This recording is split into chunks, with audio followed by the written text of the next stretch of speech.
আসসালামু আলাইকুম। কেমন আছেন সবাই? আমরা আলহামদুলিল্লাহ ভালো আছি। যে যেখান থেকে আমাদের আজকের ভিডিওটি দেখছেন সবাইকে নতুন একটা ডেইলি লাইফ ব্লগ দেখার আমন্ত্রণ জানিয়ে শুরু করছি আমি আমার আজকের ভিডিওটি। আশা করি ভিডিওটি আপনাদের কাছে অনেক বেশি ভালো লাগবে। আর ভিডিওর শুরুতে প্লিজ ছোট্ট করে একটা লাইক দিয়ে ভিডিওটি কন্টিনিউ করার চেষ্টা করবেন। হয়তো আশেপাশে থেকে বাচ্চাদের একটু নয়েজ আসবে, প্লিজ এই সব ব্যাপারটা একটু ইগনোর মোডে দেখবেন। আর এই যে দেখেন আমাদের গাছে কত সুন্দর করে থোকায় থোকায় লিচু ধরে আছে। এত বেশি আমার কাছে ভালো লাগছে যে ভিডিও না করে আর পারলাম না। হয়তো যখন লিচু খাওয়ার সময় আসবে তখন হয়তো আমারও বাসা থেকে যাওয়ার সময় চলে আসবে, তো একটু ক্যাপচার করে রাখলাম। আর এখন আপনাদের সাথে একটু বাদাম ভর্তার রেসিপিটি শেয়ার করব, কারণ আমার খুব প্রিয় একটা আপু এই বাদাম ভর্তার রেসিপিটি আমার কাছে জানতে চেয়েছিল। তো আপুর জন্যই মূলত আমি এই পুরো বাদাম ভর্তা কিভাবে করে প্রসেসিংটা আপনাদের সাথে শেয়ার করছি। আশা করি আপনাদের কাছে অনেক বেশি ভালো লাগবে।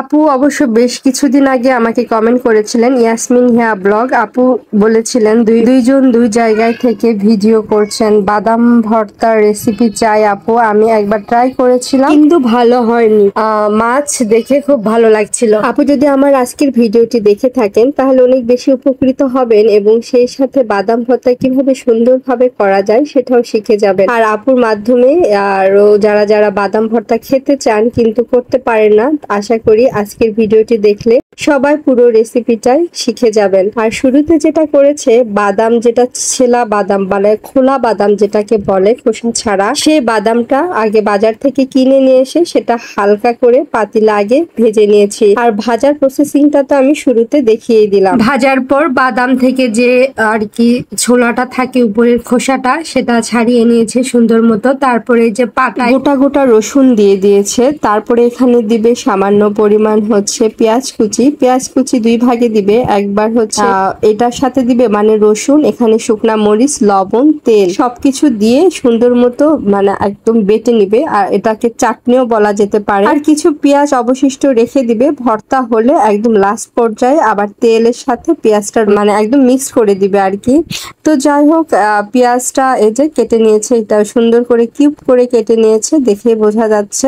এইভাবে করে কেটে নিবেন আপনারা। এটা আর কি টেস্টের জন্য না, একটা দেখার সৌন্দর্যের জন্য মূলত। আর এখানে যে শুকনা মরিচটা দিয়ে দিয়েছে, অবশ্যই এটা আপনাদের টেস্ট অনুযায়ী দিবেন, যে যত বেশি ঝাল খেতে পারে ঝালের পরিমাণটা একটু বাড়িয়ে দিবেন। যদি কেউ ঝাল কম খান অবশ্যই ঝালের পরিমাণটা একটু কমিয়ে দিবেন। আর এই যে তেল দিয়ে লবণ দিয়ে এখন সুন্দরভাবে এটা আর কি বেটে নিবে। আমি জানি না আমার ভয়েসটা কার কাছে কেমন লাগছে, আসলে ইদানিং ভয়েস দিতে গেলেও কেমন জানি লাগছে, কারণ অনেকদিন পর ভয়েস দিতে গেলে আমার এই প্রবলেমটা হয়, কি বলতে কি বলি একদম সবকিছু এলোমেলো হয়ে যায়। তারপরে আমার আবার ঠান্ডা তো লেগেই থাকে, ও আমার যেহেতু কোল্ড অ্যালার্জির প্রবলেম, যার কারণে দেখা যায় একটুতেই আমার ঠান্ডা লেগে থাকে। জানি না আমাদের এই বাদাম ভর্তার প্রসেসিংটা আপনাদের কাছে কেমন লাগবে। যদি কেউ এভাবে কখনো ট্রাই না করে থাকেন, আমি বলবো একবার হলেও বাসায় এরকম করে ট্রাই করবেন, আপনাদের কাছে অনেক বেশি ভালো লাগবে। আর বাদাম ভর্তা আমাদের বাড়িতে সবাই এত বেশি খায়, দেখা যায় দুই একদিন পর পরে আমাদের এই বাদাম ভর্তাটা করতে হয়। আর আমি আসার পর আরো বেশি করে খেতে চাই, কারণ আমি জানি আমি বাসায় গেলে আমি এইভাবে পাটায় বেটে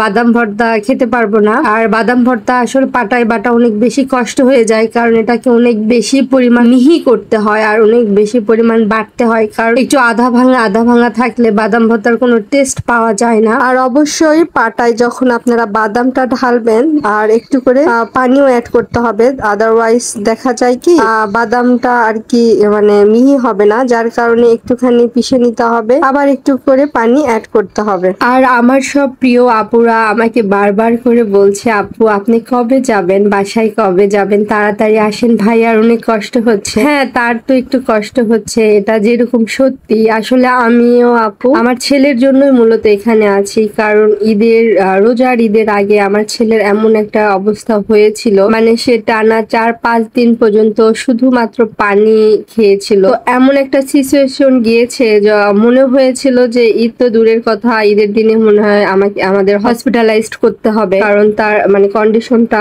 আমার ছেলের এত বেশি খারাপ অবস্থা ছিল। আর ওই অবস্থায় আমি শ্বশুর বাড়ি থেকে আমার বাবার বাড়িতে এসেছিলাম। আর তাফসিরের এরকম পরিস্থিতি দেখে সবাই আমাকে মানে বাসায় ফিরতে নিষেধ করছে, বলছে এখানে কিছুদিন থাকতে। আর যেহেতু বাবার বাড়িতে আসলে দেখা যায় একটা অনেক মানে ফ্রিলি থাকা যায়, আর মা বাবার বাড়ি একটা অন্যরকম শান্তির জায়গা, এটা আমরা সবাই জানি, তাই না? আর যার কারণে দেখা যাচ্ছে আমি তাফসিরের অনেক বেশি টেক কেয়ার করতে পারছি, ওকে অনেকটা বেশি সময় দিতে পারছি। আল্লাহর দোয়ায় আমার ছেলেটা এখন অনেক বেশি ভালো আছে। ছেলের কথা ভেবেই আমি আসলে যাইনি। আসলে একজন বাবা মা সবার আগে চায় তার সন্তানটা ভালো থাক এবং কিভাবে সে সর্বোচ্চ তাকে ভালো রাখা যায় সে চেষ্টাটাই সে সবসময় করে। হয়তো বা তার একটু কষ্ট হচ্ছে খাওয়ার, কিছুদিন পর ঠিক হয়ে যাবে, কারণ আমি যখন বাসায় ফিরবো আমি তো আর একবারে বাবা মার বাড়িতে থেকে যাচ্ছি না, সংসারে তো ফিরতে হবে, সেটা আমি যতদিন পরেই যাই না কেন। কিন্তু এই যে আমার ছেলেটা আল্লাহর দোয়ায় যে এখন অনেক বেশি ভালো আছে, এটা দেখে তাফসিরের বাবা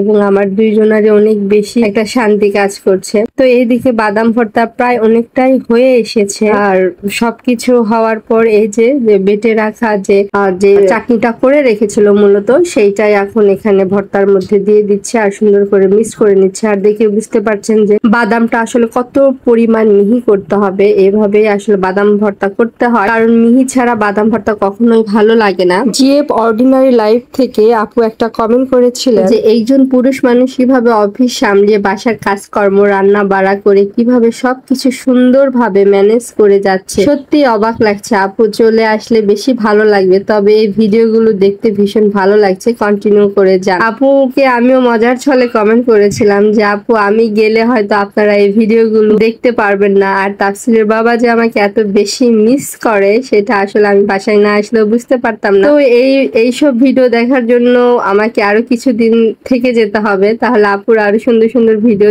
দেখতে পারবেন। তো যাই হোক, আপুকে আমি মজা করে কমেন্টের রিপ্লাইটা দিয়েছিলাম। তো এইরকম আরো অনেক অনেক আপু একই ধরনেরই কমেন্ট করে যাচ্ছেন যে আমি অনেক ভাগ্যবতী আর এরকম একটা হাজবেন্ড পেয়েছি।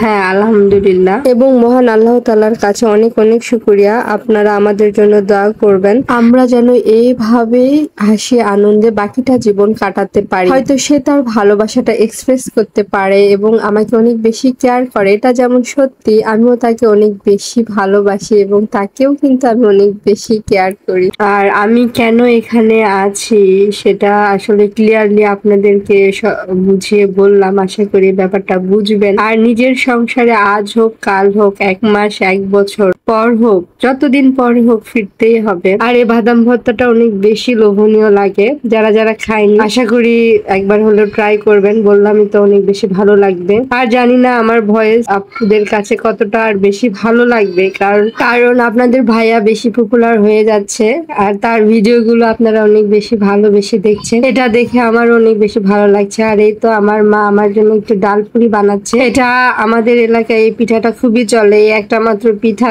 যেটা আমার কাছে অনেক বেশি ভালো লাগে। আবহাওয়াটা একটু ভালো ছিল জন্য করে আম্মুকে আমি বলেছিলাম যে এই পিঠাটা একটু বানাও, এটা আমার কাছে অনেক বেশি ভালো লাগে। তো যাই হোক, ছোট্ট করে এই ক্লিপটুকু নিলাম, আশা করি আপনাদের কাছে ভালো লাগবে। আরেকটা কথা অত্যন্ত দুঃখের সাথে জানাতে চাই যে আমি হয়তো আর ভিডিওতে ভয়েস নাও দিতে পারি, আর যদি আপু আর ভাইয়াদের ভালোবাসা পাই, যদি সাপোর্ট পাই, বিষয়টা নিয়ে ভেবে দেখতে পারি। ভিডিওর একদম শেষ পর্যায়ে এসে একটা কথা বলতে চাই, যারা এখন পর্যন্ত ভিডিওতে লাইক দেননি প্লিজ একটা লাইক দিয়ে ভিডিওটি দেখবেন, এবং যারা আমাদের চ্যানেলে নতুন তারা চাইলে চ্যানেলটা সাবস্ক্রাইব করে বন্ধু হয়ে আমাদের পাশে থেকে যেতে পারে। তো যাই হোক, সবাই ভালো থাকবেন, সুস্থ থাকবেন। আর এই মজাদার পিঠা দেখানোর মাধ্যমে শেষ করতে হচ্ছে আজকের ভিডিওটি। থ্যাংকস ফর ওয়াচিং এন্ড আসসালামু আলাইকুম।